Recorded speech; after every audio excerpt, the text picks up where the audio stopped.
Peringatan terakhir, NKRI desak Australia angkat kaki dari Pulau Pasir atau kita perang. Jadi tindakan-tindakan kita, keputusan-keputusan kita, kebijakan-kebijakan kita, langkah apapun yang ekstraordinari akan saya lakukan untuk 267 juta rakyat kita, untuk negara. Really fitting to be here in Makassar, and I asked when we were organising this visit, just a short one.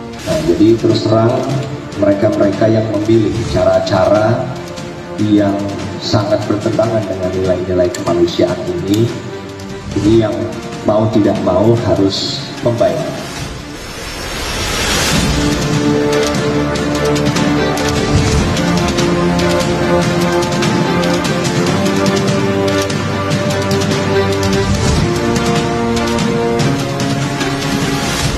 Yayasan Peduli Timor Barat kembali desak pemerintah Australia segera meninggalkan gugusan Pulau Pasir atau Ashmore Reef yang kini masih menjadi kawasan sengketa antara Indonesia dan Australia.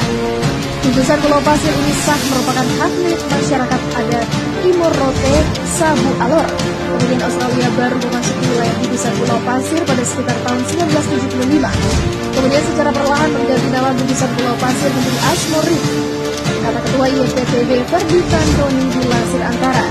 Peraih tunggal Civil Justice Award 2013 dari Australian Lawyers Alliance menuturkan sesuai fakta sejarah, pemerintah Inggris pada tahun 1932 menyerahkan pengelolaan gugusan Pulau Pasir kepada pemerintah federal Australia.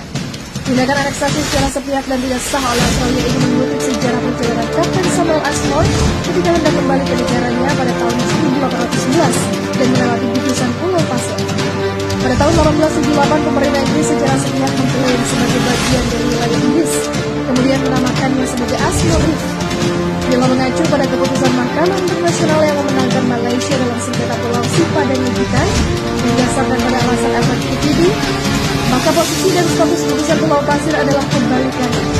Menurut Ferdi yang juga adalah pemegang mandat hak wilayah masyarakat adat di Laut Timor, tahun 98, masalah sengketa Sipadan dan Yukitan dibawa ke International Court of Justice. Pada 17 Desember 2002, ICJ mengeluarkan keputusan tentang kasus sengketa kedaulatan Pulau Sipadan Yukitan antara Indonesia dengan Malaysia. Hasilnya dalam voting itu di lembaga itu Malaysia dimenangkan oleh 16 hakim, sementara hanya satu orang hakim yang berpihak kepada Indonesia. Secara garis besar, keputusan Mahkamah Internasional memenangkan Malaysia berdasarkan pertimbangan efektiviti tanpa memutuskan pada pertanyaan dan perairan teritorial dan batas-batas maritim, yaitu pemerintah Inggris telah melakukan tindakan administratif secara nyata berupa penerbitan ordonasi perlindungan satwa burung, kenaikan pajak terhadap pengumpulan telur penyu sejak tahun 1930 dan operasi mercusuar sejak 1962. Sementara itu jika dibandingkan dengan fakta yang terdapat di gugusan Pulau Pasir berdasarkan pada efektiviti, yaitu pemerintah Hindia Belanda telah melakukan tindakan administratif secara nyata berupa penerbitan izin kunjungan yang dikenal dengan pas jalan dan pungutan pajak bagi setiap nelayan yang hendak berkunjung ke gugusan Pulau Pasir untuk mengambil telur penyu dan perita. Tindakan ini terus berlangsung paling tidak hingga 1976. Sebelum tahun 1974, Indonesia dan Australia membuat MOU tentang hak-hak nelayan tradisional. Di samping itu, gugusan Pulau Pasir telah dijadikan rumah kedua bagi para nelayan tradisional Laut Timor sekitar 500 tahun lalu, jauh sebelum Australia menjadi sebuah negara berdaulat.